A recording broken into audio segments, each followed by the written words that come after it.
ఉన్నది. భ్రమరం తనకు అనుభవమే కాదు, అనుబంధముందన్నది. అనుబంధముందన్నది. కోకిలమ్మ గుండెకు గొంతున్నది, కొమ్మలో దానికి గూడున్నది.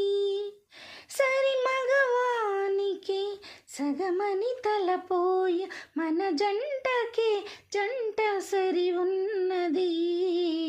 ఏ రాగమో ఇది ఏ తాళమో.